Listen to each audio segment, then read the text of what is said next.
Good evening, everybody. Thank you for joining us tonight. We are live streaming our future leaders in neurosurgical oncology. We are delighted to have you here. And this is supposed to be fun. Has been fun in the past. We're looking forward to all of your presentations tonight. And I would like to ask Dr. Susan Pannulo to take it from here. Susan? Hi, thank you. So thanks a lot, Isabel. And I just got a message from Brian that he's on his way, still in the operating room, but he'll come on as soon as he can. Sorry about the striped sun setting in my office. So welcome to Future Leaders in Neurosurgical Oncology. This is really kind of a what comes around goes around situation where we featured several people in the executive committee in an earlier part of our series where we got to hear about their work and have some of the senior leaders introducing each other. Now it's time for them to kind of pull other people along who are rising stars in the neurosurgical oncology space. And so what we're going to do this evening, as we did in our last one of this version of the program, is to have a rising star, future leader, introduced by their sponsor in an attempt to hear a little bit about what the work that is done by these featured speakers are. So we're going to start with David Bray, who's going to be introduced by Jeff Olson. Is Jeff on? I am. Where are you? Oh, there you go. Yep, perfect. Thanks, Jeff. So go for it. Yeah, I'm just sitting here with one of my backyard neighbors behind me here. I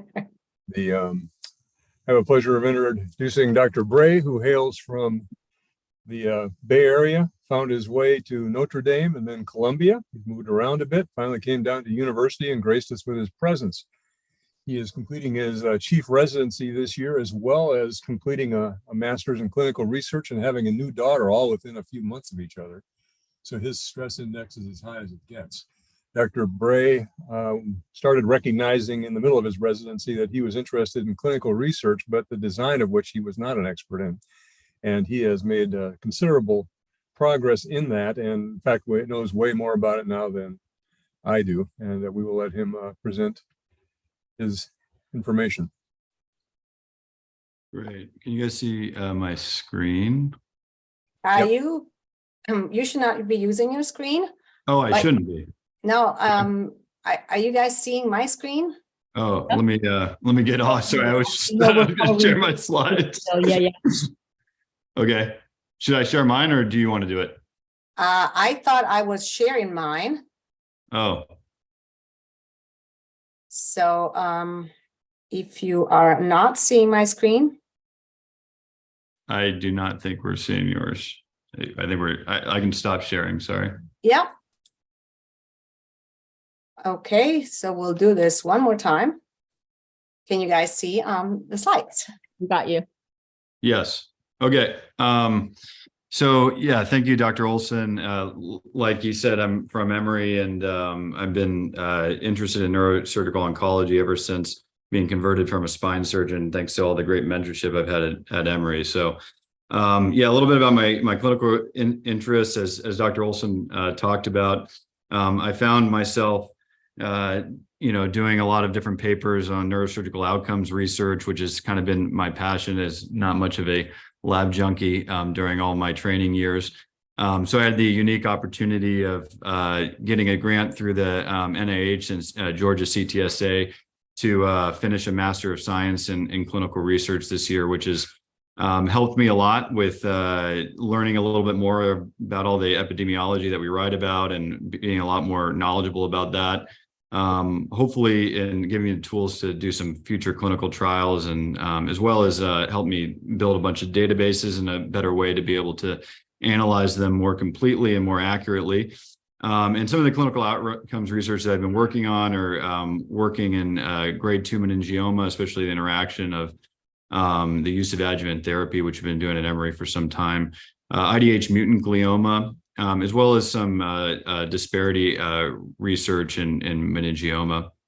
Another interest of mine within neurosurgery has been the excellent teamwork and mentorship I've received. I've got to complete an enfolded fellowship in neurosurgical oncology, and those are some of the mentors that I've had the pleasure of working with at Emory, Dr. Oisiku, as well as Dr. Olson. I think the only reason why Dr. Olson let me do the enfolded fellowship with him is because we're about the same height, and so he never really had to change the operating room table, which was kind of helpful.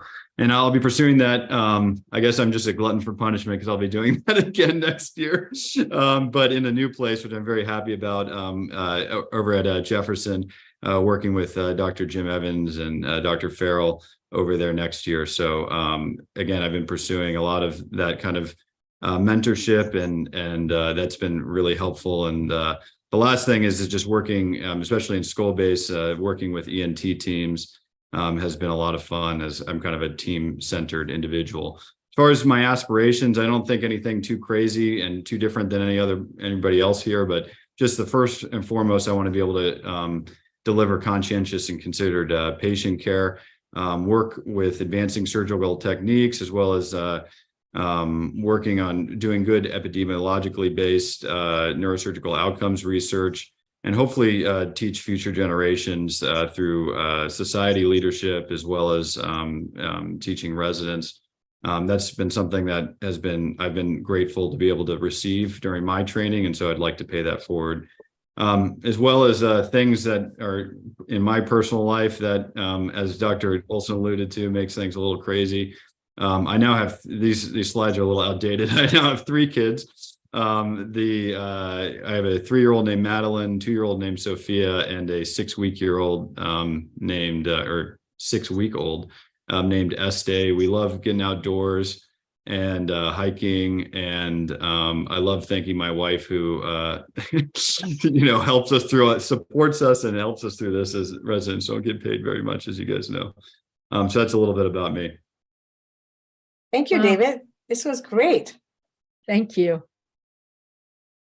All right. So next up is Ignacio. I hope I'm going to pronounce this right. Josue Torres. How did I do with that? Perfect.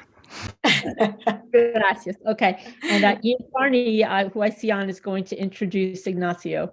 Go for it, Ian. Yeah, my pleasure to introduce Ignacio Yuthu Torres. Ignacio is a fellow currently in neurosurgical oncology here at Mayo Clinic in Rochester, Minnesota. He hails from Barcelona originally, went to medical school in Barcelona, graduating in 2006. Went on to complete a residency in Madrid, then did fellowships at Hopkins in Miami before repeating a residency at Loyola University in Chicago, and then coming to the Mayo Clinic just this past year. I'll be finishing up in the next couple of months here.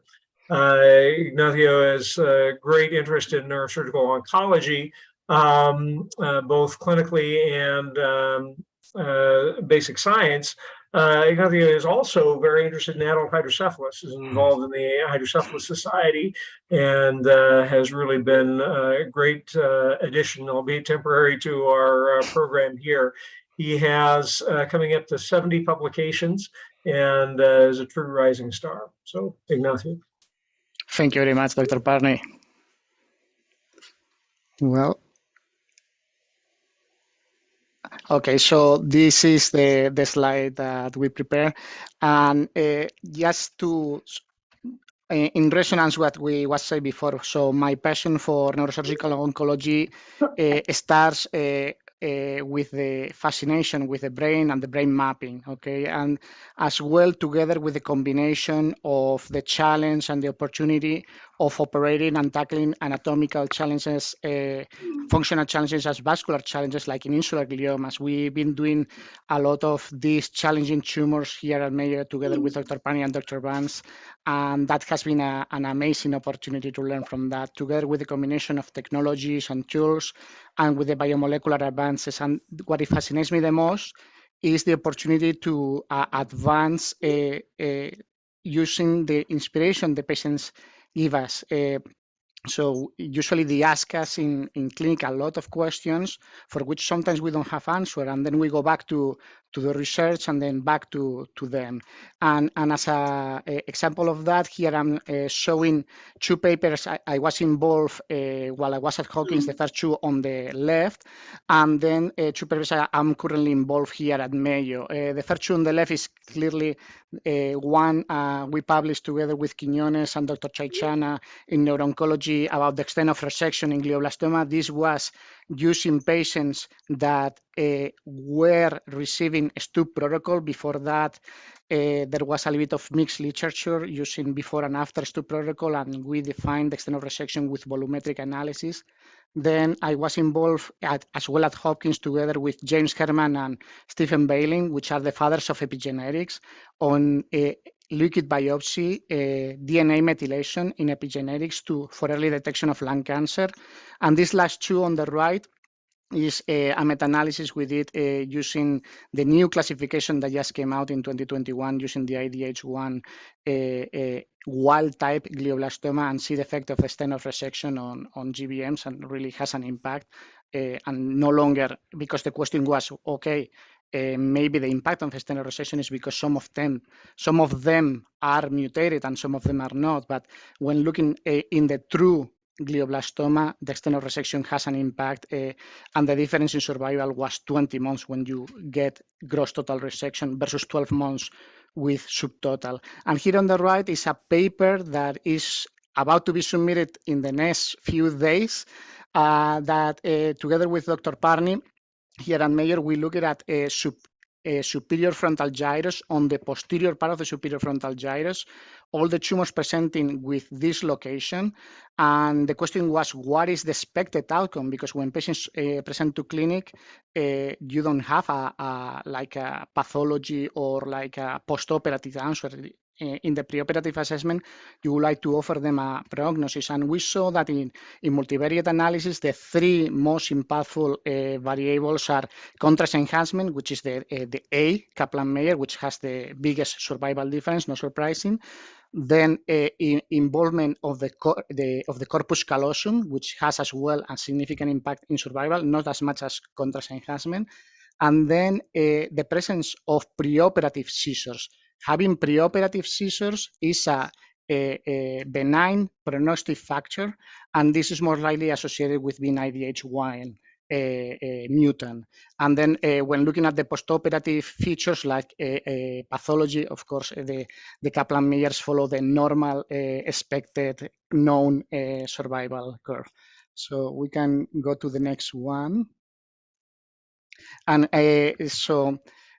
my personal aspirations is, as you may be familiar, I'm very inspired on the Mayo SEALs, which are patient care, research and teaching, and it's in resonance with our previous speaker. And I would like my main aspiration will be to establish a center of high volume of excellence, following the NCI standards, taking excellent care of patients with brain tumors, advance translational research with a funded translational lab, develop a liquid biopsy method to differentiate radiation necrosis from true tumor progression, hopefully using DNA methylation and other markers, and coordinate neuro-onc clinical trials like phase 0. And as a personal tidbit, the love of my life, my wife, has been supporting me and guiding me throughout all this process. You can see her here on the top left in a spring day in Baltimore while we were together at Hopkins, then in the middle in a trip into Venezia, Italy, and in the right in Machu Picchu, Peru. And it's been a fun adventure enjoying it together. Thank you very much for the opportunity again. Thank you. That was great. Thank you so much. Thank you. All right. Our next speaker is Alejandro Carrasquilla, introduced by Isabel Germano. Well, it's my pleasure to introduce Alejandro, who is one of our current residents. Alejandro was born in Bogota, Colombia, and moved to the US before college. He went to college to University of Alabama and to med school to University of Pennsylvania. Alejandro is a passionate neurosurgeon, and his passion, thankfully, is toward brain tumors. He has been accepted to the fellowship with Mike Vogelbaum at Moffitt in Tampa, Florida. And part of his passion has been looking at teaching and helping people from other countries. So we put together an application this year for the CNS Foundation. And we are the recipient of the very first inaugural CNS Foundation observership in neuro-oncology. And Alejandro is my partner in that. So with that said, Alejandro. Thank you so much, Dr. Germano, and thank you all. It's a privilege to meet all of you and to share a little bit about myself. There are many aspects of neurosurgical oncology that really have attracted me to the field. I mean, I kept this slide broad, but right in the middle, you can see me as a young undergraduate actually working in a C. elegans lab that studied movement disorders. And some of my early aspirations in neurosurgery were actually in the functional realm. But a lot of my mentors at Mount Sinai steered me towards neurosurgical oncology. You know, what a thrill it is to sort of explore the various aspects of neurosurgical oncology. You know, it just reaches to so many places and into so many varying degrees, whether it's intraaxial tumors, spinal oncology, or skull-based surgery. Here on the right is a little excerpt from some of the work we're doing, more so in the skull-based realm with Chiari malformations and really delineating the compressive effects that are perhaps more so global in the posterior fossa than what we have really grown to know from Chiari malformations, and using amplified MRI also to delineate the motion, which we found increased in patients with Chiaris, perhaps relating to change in CNS dynamics, which we have prospective projects to investigate that further.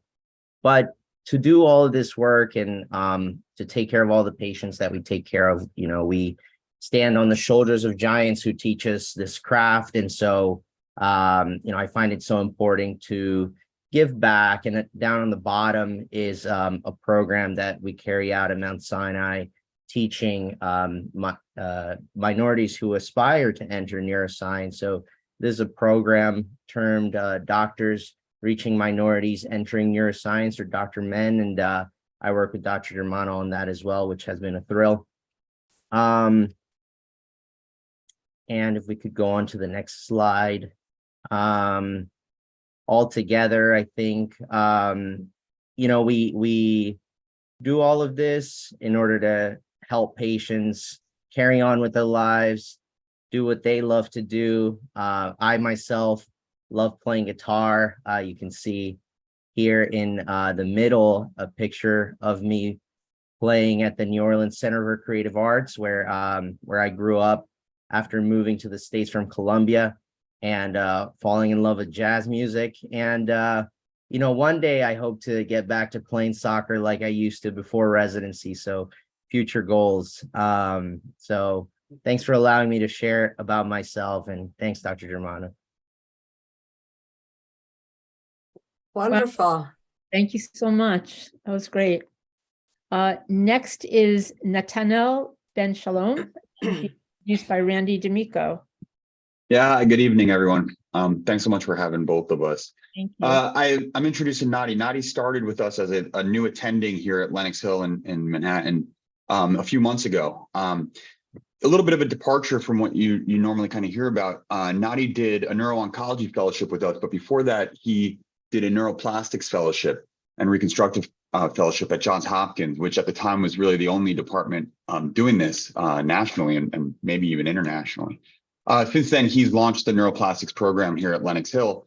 And I think it's an exciting time to talk about what his contribution to neurosurgical oncology is. I think he's got a really unique spin on it and a unique skill set.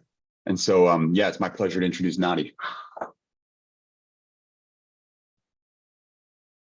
Thank you, Randy, and thank you everyone for the opportunity to present here. I'm very humbled by the amazing colleagues here and their presentation so far, and I'm very grateful, Randy, for electing me to present our work.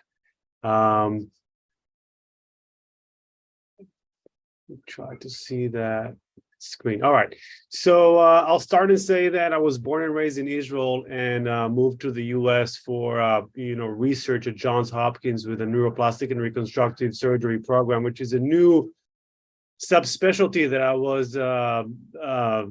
was exposed to during early in my training, because I saw a lot of neurosurgical oncology patients come in for re-resections, and sometimes the challenging part of the operation would not be the brain tissue, but the scalp, the scar, the chemoradiation effect on the wound. And I was asking myself, how come we as neurosurgeons don't have the skill set to treat those very terrible, thin radiated scars or scalps when the patients come for resection? And that's what triggered me to understand a bit more, and how I find myself learning this at Hopkins. And I was invited to come back as a clinical fellow. So I spent almost 2 years doing basically, neuroplastic and reconstructive surgery as a neurosurgeon. And early in that training world, I found out that neuroplastic surgery is not only dealing with complicated wounds and patients after re-resection and multiple resections, but actually is a cross collaboration between different disciplines and industry to try to use the skull space as anatomical real estate to implant technologies. And this is where I start to investigate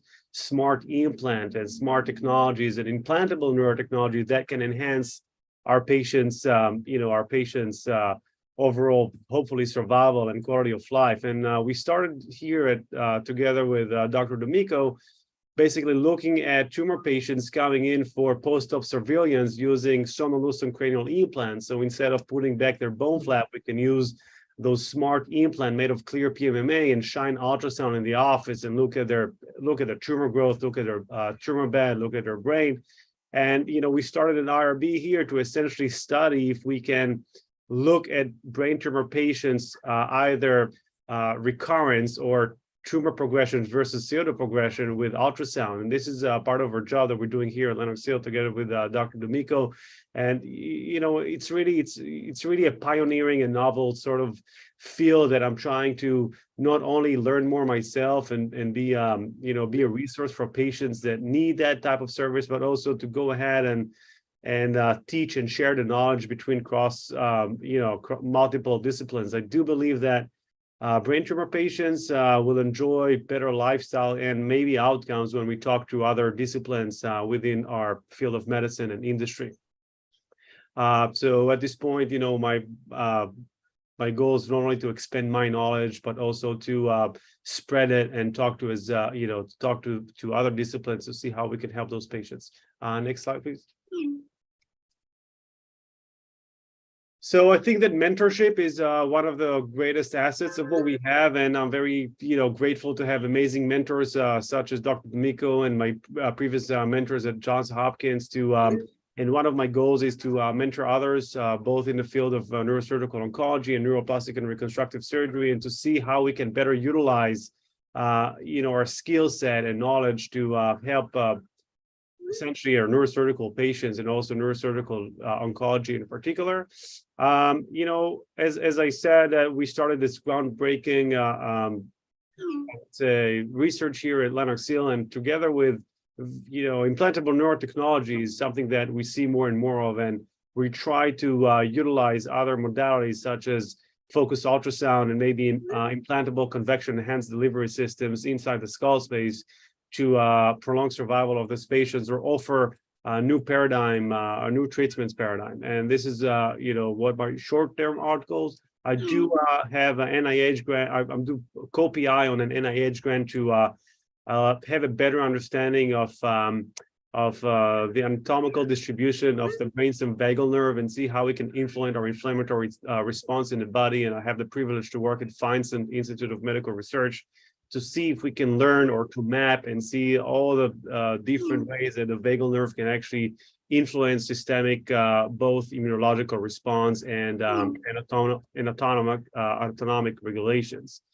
That's it. Outside being a neurosurgeon, I enjoy or try to spend as much time as I can with my family and be a dad to Lenny, which is a 4-year-old daughter, and then Geffen, which is my 2-year-old daughter. And we enjoy very much living in New York City and living the urban life.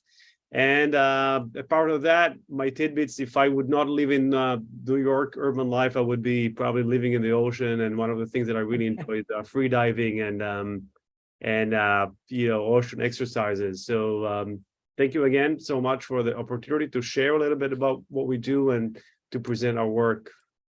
Thank you. Thank you so much. Next up is Ben Strickland, and I don't see Frank on yet. Frank's not going to be able to make it. He texted me. So if you're okay with it, I'm more than happy to introduce myself. Yeah, I was just going to say that you're a neuro-oncology and skull-based neurovascular fellow at Emory, so I'll let you take it from there. I studied up on you, so all you guys. No problem. My name is Ben Strickland. I am, as you said, a neuro-oncology, skull-based, and open vascular fellow here at Emory right now. I'm a native South Carolinian. Went to Clemson, Baylor for medical school, USC on the West Coast for residency. Frank was actually my intern year chief. And now he is much more than that. He's a friend, and he's also got a bunch of kids and a mortgage on the west side of LA. So he's busy right now. But I am back at Emory this year, and I am doing a fellowship with Dan Barrow. And next year we're finally returning home to Charleston to start my career at MUSC. But in my time, I've also done an infolded with Gabby Zada out at USC for a skull-based fellowship, and I combined a lot of what I started to get into basic science research with Gabby during COVID. Initially, a lot of my research background, like everybody that we've heard from today, was mostly clinical. But I started to realize that I wanted to add an additional element to what I was doing, just because I had never really spent a whole lot of time in a lab before. So I'm kind of learning as I'm going, and I've got a lot of great direction. But a couple of years ago, I was one of the R25 fellows out at USC. And our main focus was really to look at differential expression data of low and high grade meningiomas. And we kind of joined the effort that Gallery Zadeh has been doing and David Raleigh at UCSF, where we're trying to reclassify meningiomas based on molecular and methylation data.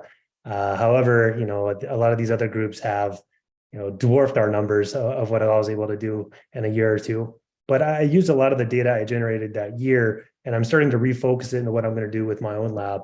And so it's kind of hard to give a 3 years in the making production into a single slide, but I'll do my best. But the take-home point of what we were looking at, aside from a lot of single cell transcriptomics from, as you can see, 3 low and 3 high grade meningioma, accompanied with some bulk RNA sequencing and DNA methylation data, is we've identified a couple different genes of interest that are highly expressed in all grades of meningioma, but not necessarily the native DERA in the same patient, far removed from the tumor. And what we kept seeing was this craniofacial remodeling protein called FOXC1 that was popping up, which really is not expressed at all in DERA. And it is highly expressed in low and high-grade meningiomas. And I don't have a lot of the immunohistochemical and immunofluorescence staining to show for that.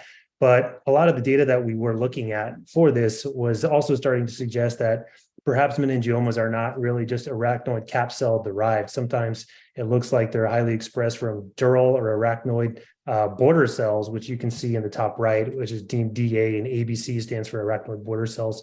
And we started to have this preliminary evidence that perhaps meningiomas have multiple lineages as opposed to just the arachnoid cap cells as we've classically been taught. Maybe meningioma in the next couple of years is going to be more of an umbrella term to refer to a whole bunch of different tumors that fall within the same subset. But that's essentially what I was looking at with Gabby Zada. And my own interest is really more in the immunotherapy world. My passion is meningioma. I know a lot of people study glioblastoma in this field. Glioblastoma is obviously very difficult. Meningioma is as well, but there's a few advantages that meningioma have. For starters, not nearly as many people study it, so it's nice from my standpoint from that.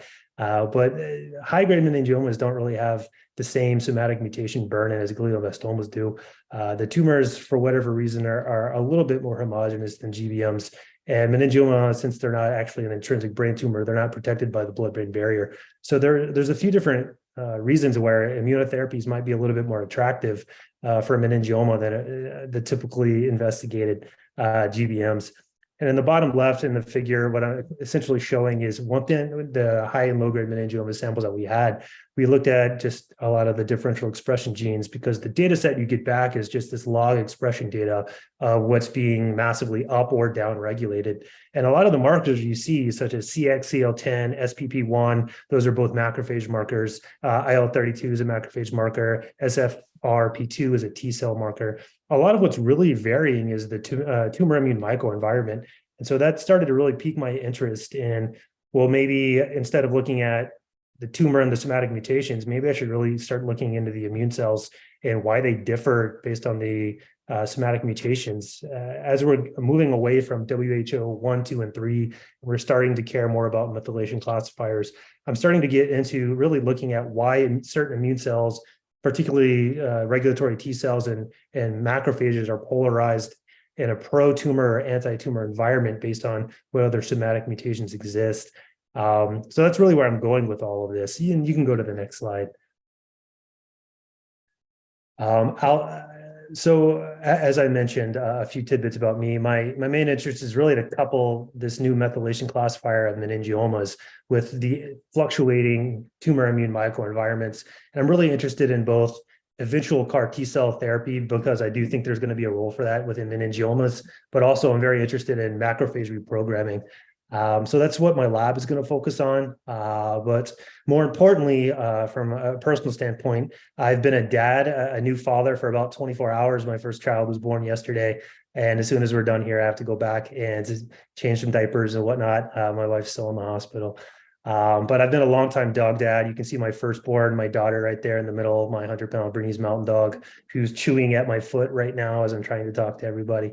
And as I mentioned, I was so fortunate to get a job to return to my hometown of Charleston next month and start truly a focused academic and clinical practice in skull-based neuro-oncology back home.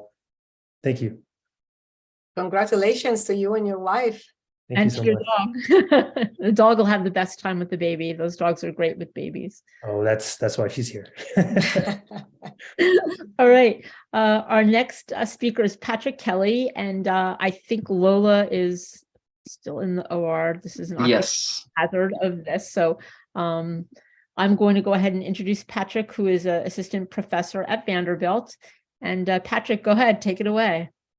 Well, thank you so much. Yeah, Dr. Chambliss was a little tied up and expressed regrets for not being able to be here, but thank you for the introduction and for the chance to speak with you guys tonight and hear a lot about some of my future colleagues. So just by way of introduction, I am finishing up my fellowship right now at Thomas Jefferson in skull-based surgery and neurosurgical oncology with Chris Farrell and James Evans. So I get to pass the baton to David Bray just in a few weeks' time. Before that, I did my residency at Vanderbilt with Dr. Chambliss, and I have the good fortune to return there this summer as an assistant professor. So like many, I think my passion for neurosurgical oncology is really driven by a lot by the patients more than anything. And I think that a lot of the conditions we treat, there's a lot of complex decision-making, and it's rewarding to be able to walk through that with folks. This photo here is one of the last patients I got to help take care of as a resident. We became close while he was in the hospital. And I think part of that is that the patients are incredibly brave and grateful. I think one of the things I like most about skull-based surgery is that it's very multidisciplinary. I like the idea of the Medici effect. So you get people from multiple disciplines or schools of thought into one place, and that leads to a lot of innovation. I think that's what drives my interest in skull-based surgery in particular. My clinical research, I think the nuance to what we do is that a lot of the conditions are rare. And so traditional randomized controlled trials are not now or likely ever going to be the solution to answering some of the unanswered questions in our field. So I think that creates an imperative to think of new study designs and also collaborate across institutions, which I think is unique. So we can go to the next slide. My personal aspirations in my career, I mean, I'm excited to get to go back to Vanderbilt and help, train a future generation of residents in neurosurgery and hopefully some future leaders in neurosurgical oncology, but also to focus on designing more efficient and cost-effective clinical trials that are tailored to the needs and the rarity of the patient's conditions that we treat. Obviously, a lot goes into that, but as I said before, the key is collaboration. So hopefully get to work with many or all of you in the future in some capacity. In terms of my personal tidbits, this is a photo of my wife, Casey, and our son, Arliss, who's now 15 months old.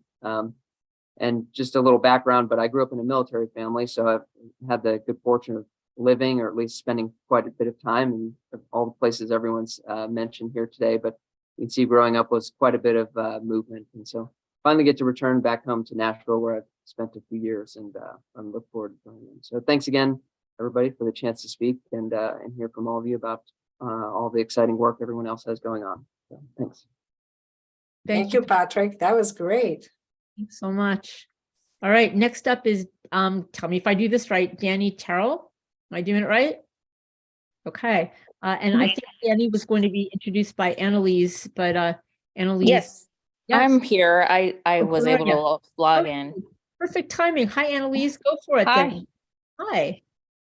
Yes, I'm happy to introduce Dr. Danny Terrell. I'm sorry I can't put the video on, but I met Dr. Terrell when she was actually interviewing for neurosurgery residency. I was very much impressed with her CV and also her work that she did during her Master's of Public Health at Loyola University. And, I've kind of kept in touch with her. She is now a rising senior resident at LSU Shreveport. Danny grew up in the South and has always been invested in researching healthcare utilization, and for residency is now has returned to the South, has a particular interest in healthcare utilization in rural populations, as well as tumor modeling for functional precision medicine. One of her mentors is Dr. Newman at Sloan Kettering, and they're actually doing a joint venture in which they're studying healthcare utilization as well as financial toxicity and brain tumor patients, and comparing an urban population at Sloan Kettering with the rural population in Louisiana. And Dr. Terrell is part of that work, given her previous expertise with databases. The other thing about Dr. Terrell, she's very much interested in education and training the next generation of physicians. She's actually been selected by the National Medical Association to give their talk at their national meeting this year to medical students interested in neurology and neurosurgery. She's actually the first resident to give this talk. Usually it's an attending physician, but just given her investment in education, she was selected. And then she also is part of the AANS CNS Tumor Section Education Committee, where we're initiating a joint venture with the Nexus Committee in order to add surgical videos. And so Dr. Terrell has been working on that as well. And she will be telling more about her work in just a little bit. And I'm so honored to just be a part of her career. Thank you so much, Dr. Rodriguez, for that introduction. I really appreciate everybody who's already spoken, and I appreciate the opportunity to be here. I'm going to jump right in. My interest in neuro-oncology began in medical school, really. When I was at Loyola in Chicago, there's a thing that kind of weaves itself throughout our education there, and many of you may have heard it. It's called cura personalis, which just translates as care for the whole person. Go back to the previous slide. Okay. A lot of med students there go into primary care because that's like an obvious application of cura personalis. But For me, working in the oncology clinic with Drs. Prabhu and Derman Wall there really showed me a surgical application of Cura Personalis that I really was attached to.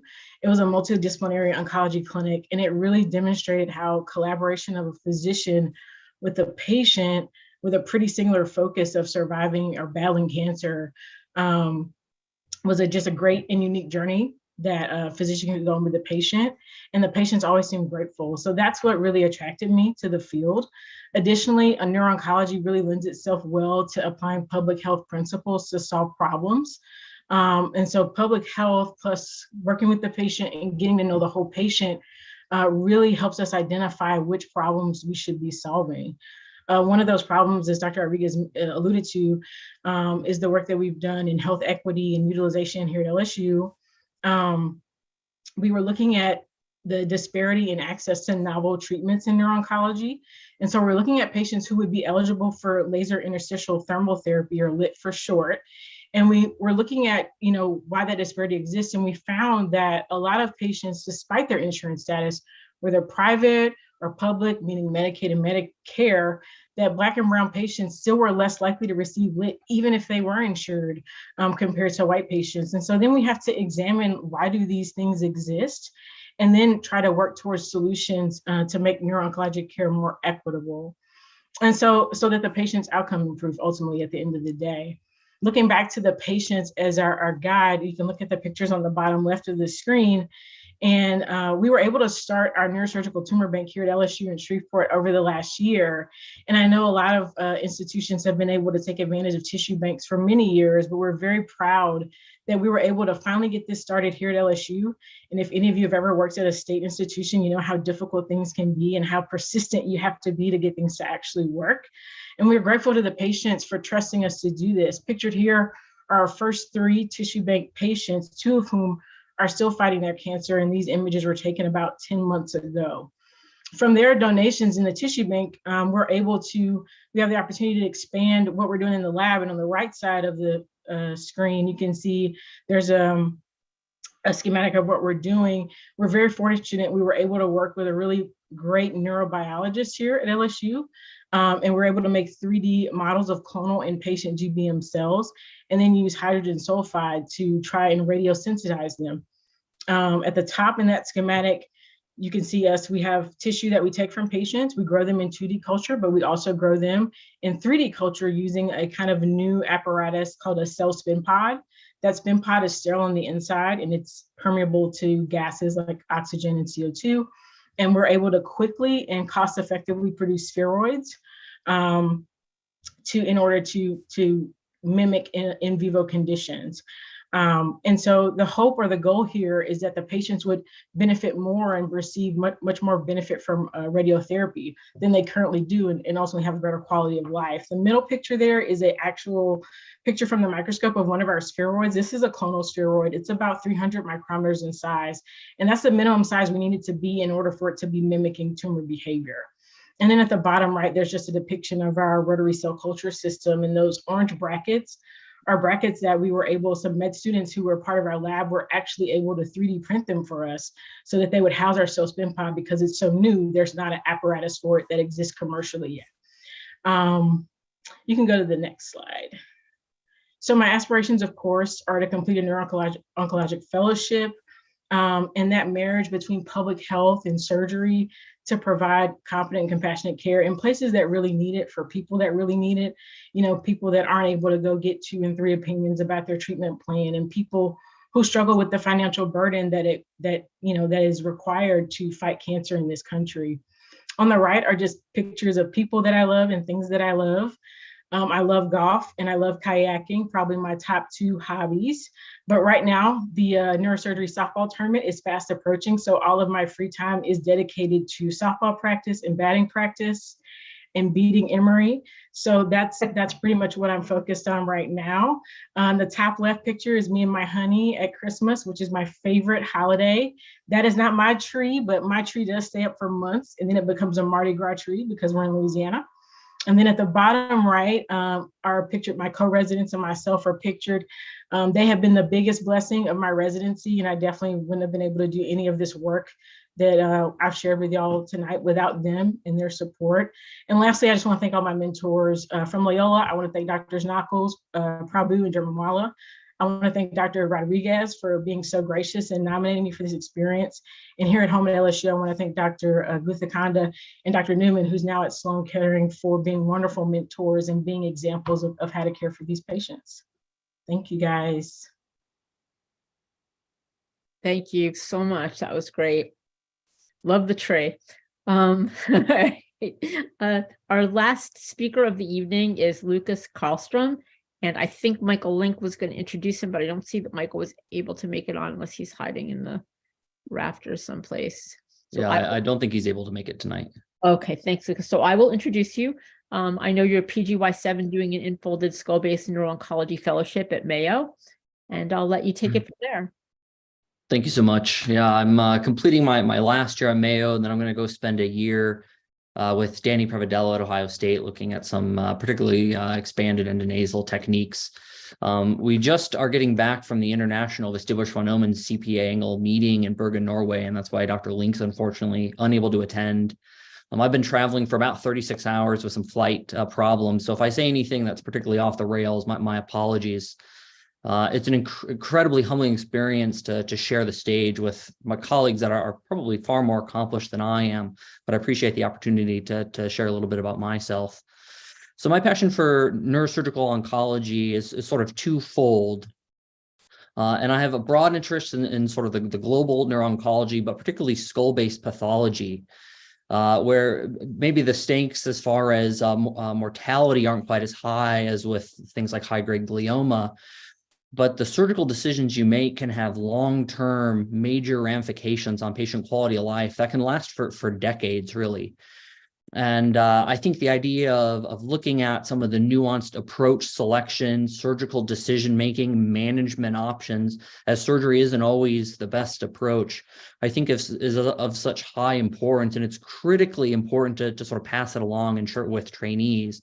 So this is sort of an interesting small project that we just completed recently, where we took some skull-based pathology that we had operated on and then 3D modeled it to highlight multiple different types of approaches that could be reasonably considered, put it into a training platform, and anyone can actually download these and rotate them in real time.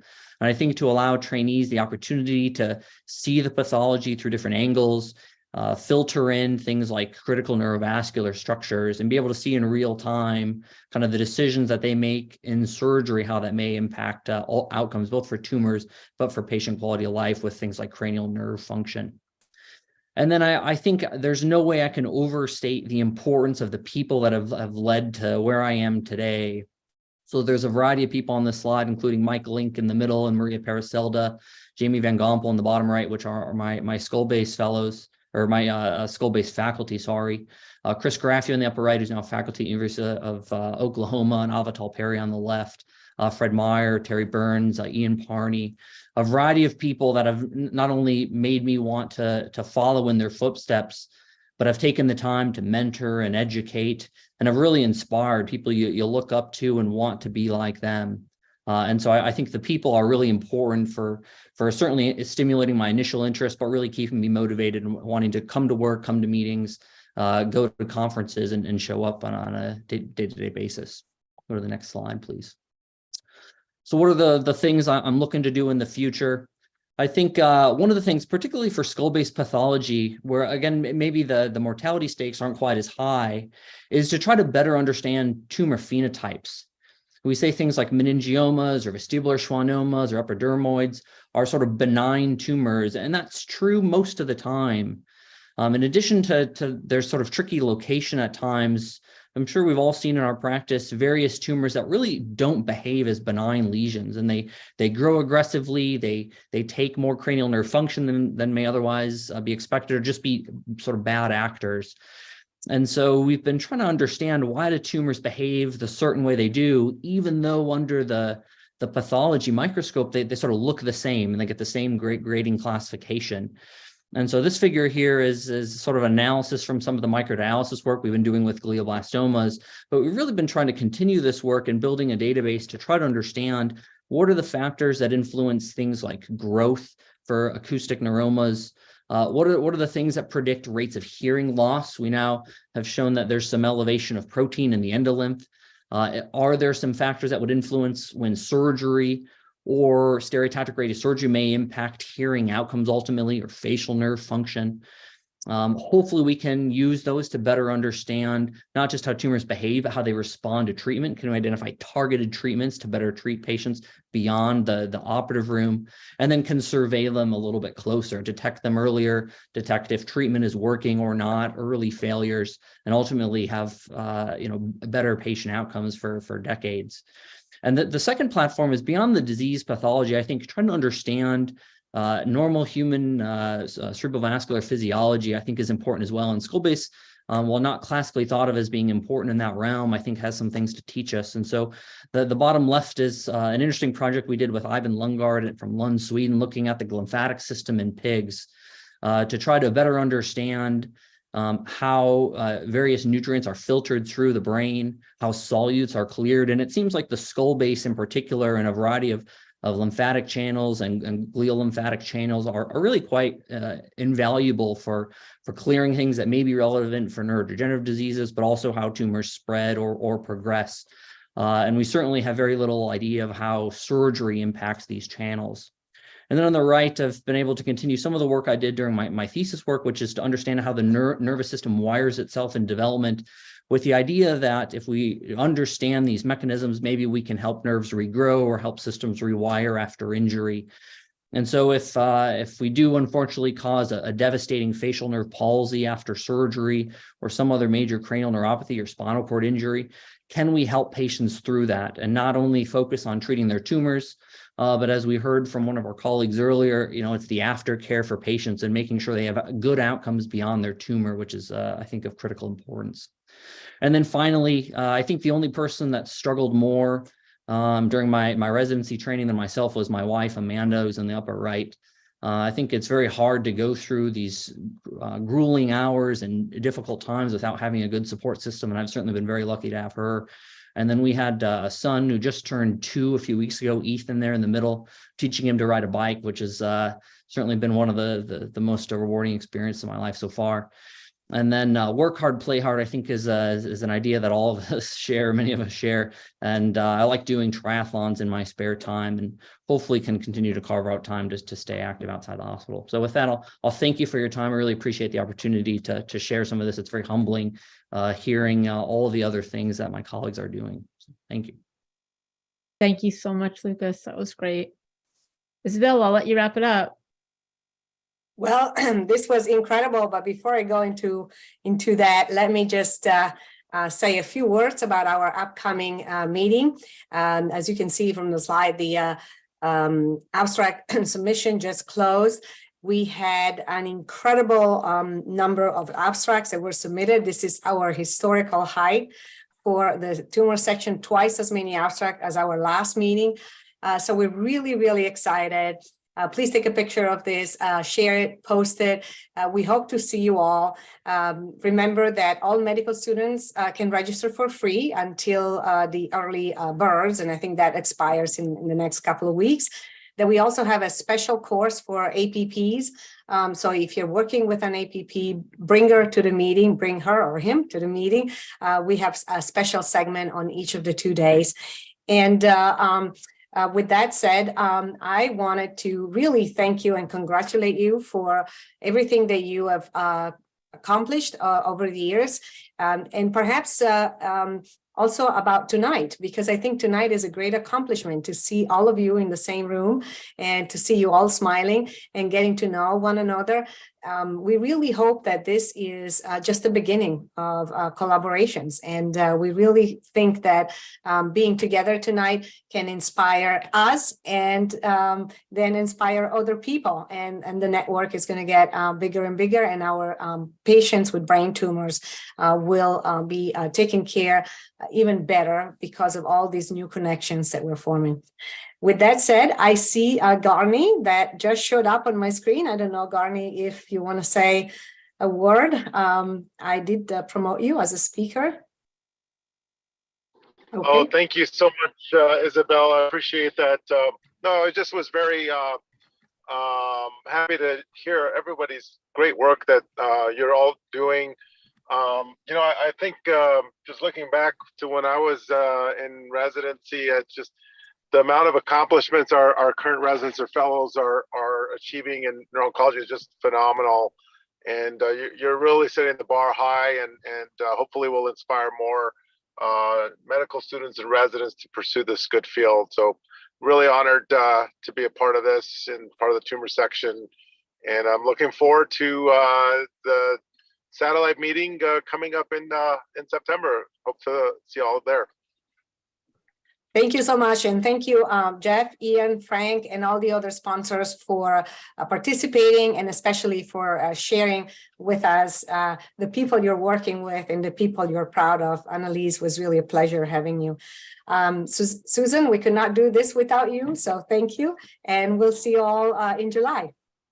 All right. Thanks, everybody.